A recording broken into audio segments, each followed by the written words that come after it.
Mishkoze. Batsatste. Bia, Shake. We are strong. Welcome to We Are Strong, Toronto Council Fire's BIPOC youth-led podcast, where we address systemic issues that we, as BIPOC youth, resist against every day. By highlighting the inequities faced in urban spaces, we hope to inspire a new generation of youth to be empowered to speak on their experiences with hopefulness and pride all across Turtle Island. Hello, hello, hello. We are here with Bree from Native Arts Society. Thank you so much for sitting down with us for our Justice podcast. We have some questions that we would love to ask you, but first we want to know a little bit about you. Who are you?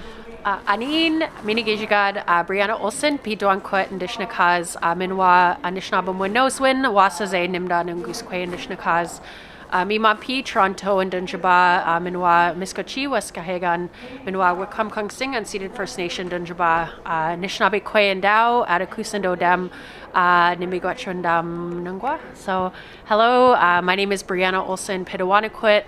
Pitawanakwat means between the clouds. I am also shining dancing star woman from Wikwemikong unceded First Nation. I am Caribou Reindeer Clan and also identify as Anishinaabe Kwe, so Anishinaabe woman.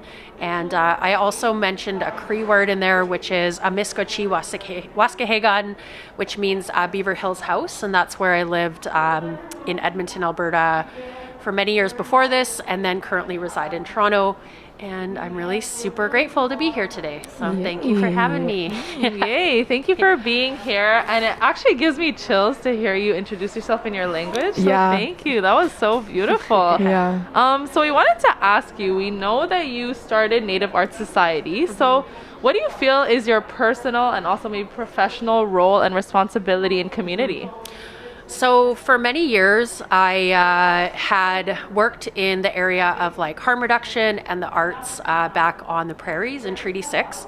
So I have a lot of like experience in that area, and that really came from my own personal experience of being houseless, of being street involved when I was younger, and surviving and living through, the carceral system and addiction and drug use and all that kind of stuff. So it was just my own personal experience of like coming through that, becoming an artist. I actually worked at an art society for over a decade on the prairies, and then came here to Toronto, which is my own traditional territory of the Anishinaabe people, and was just like embraced so beautifully by my own community and by the people here and my own community of Wikwemikong. But yeah, just like so many powerful artists come out of our community. Like Wikwemikong is home to Daphne Ojig, to Lisa Ojig, to like so many different, Debaj Majig theater companies there.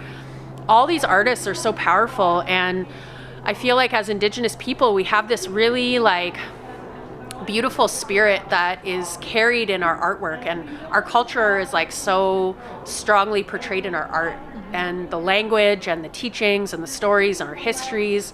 So here in Toronto, me and my partner began Toronto Indigenous Harm Reduction a year ago.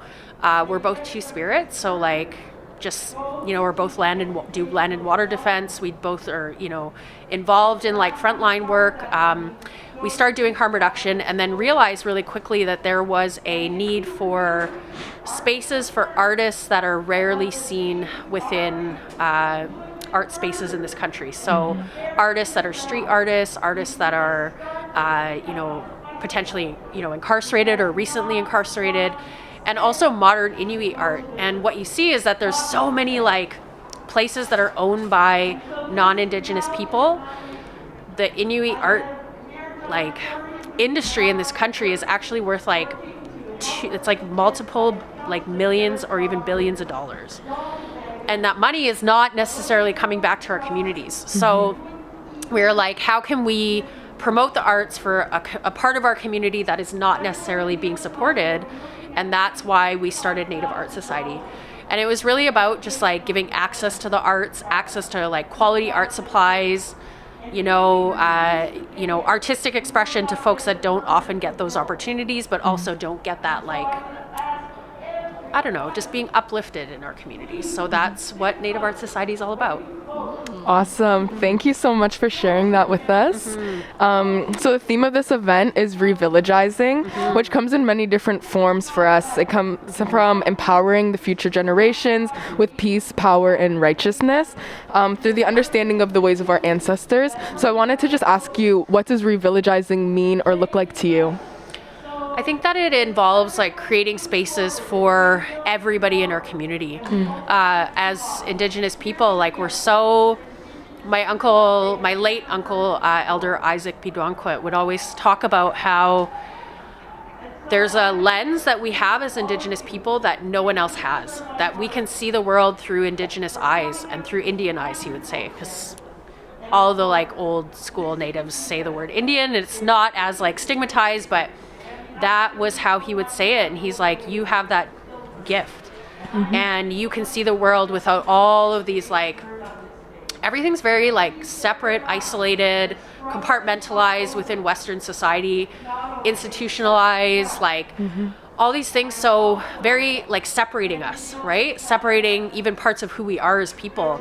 So when I think of revillagizing, I think of creating spaces for everyone in our community, for people who might be living with disabilities, people who might be living with, living and, actively using substances, people who are, struggling with, incarceration, people who are struggling with, stigmatized behaviors like houselessness. Like, there needs to be space for everyone, right? So I think that, that's something that we're passionate about in what we do.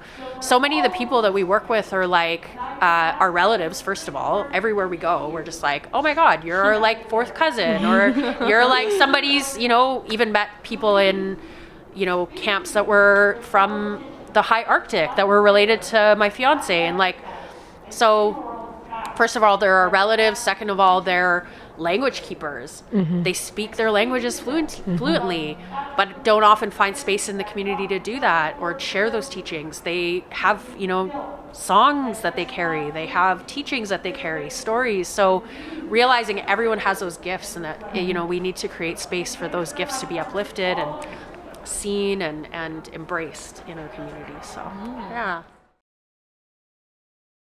And with that, is there a message that you would like to leave with the community? Any advice, thoughts?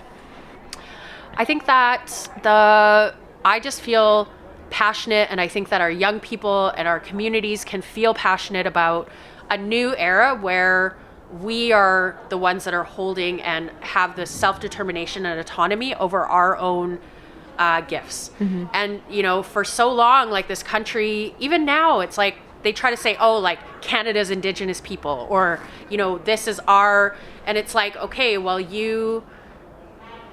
it's just so, I'll give an example.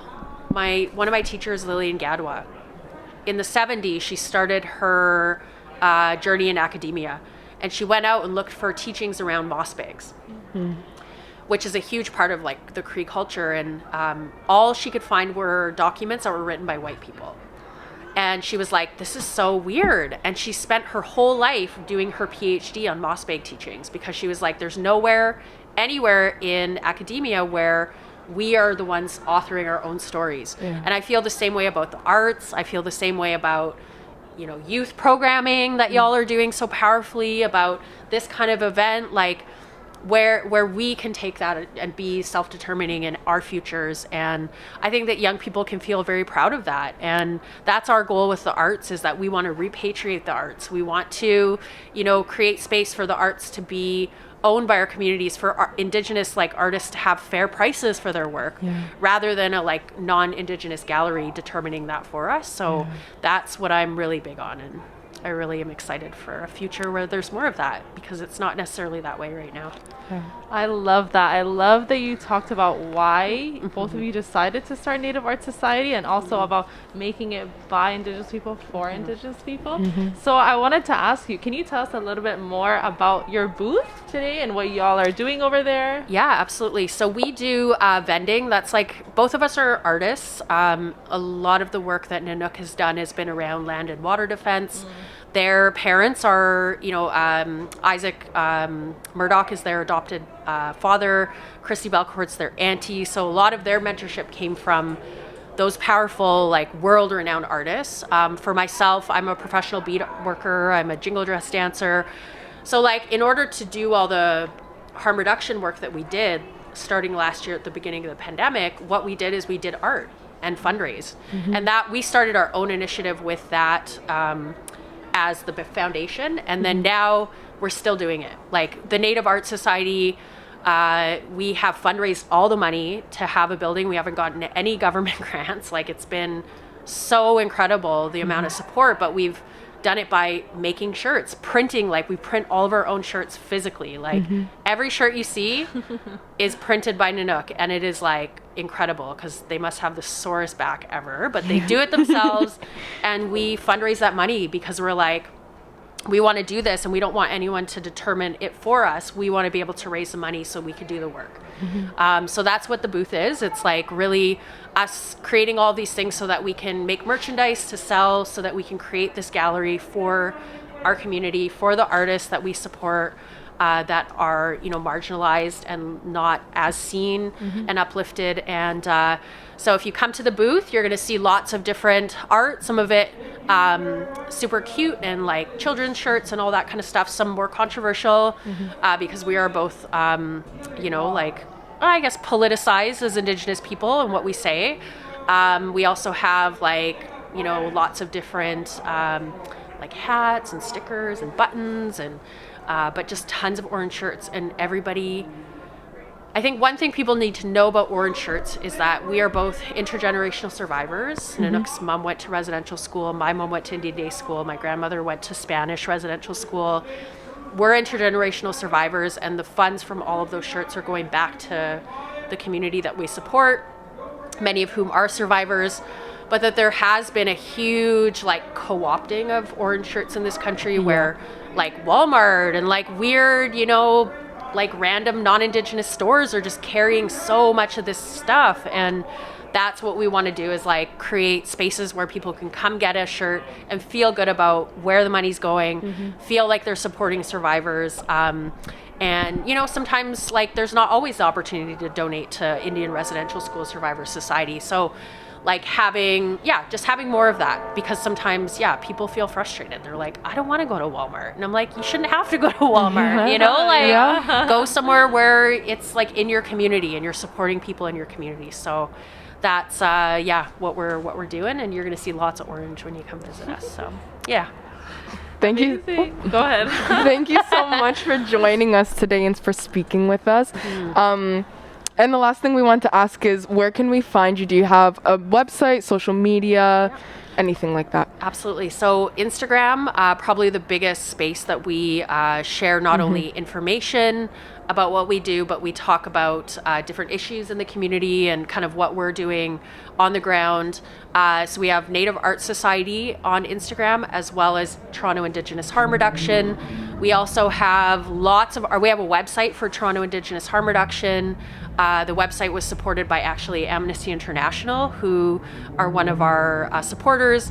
We also have lots of articles online. So if you look up CBC, Toronto Star, the local magazine did a really good article, but just learning more about our journey. And you can't not see us in this city, I think. Pop up. Yeah, we're everywhere. Yeah, we're always out. We're the people that just are out all the time, and we want to be out because we want people to know who we are, and we want to be with the people. So, yeah. Your pop-ups, don't forget to mention your pop-ups. Oh yeah, and our pop-ups. And we're Kensington Market pop-ups are over because it's too cold. This is probably our last pop-up vending thing of the year. But our gallery at Church and Queen is opening in the end of November. So people can come there.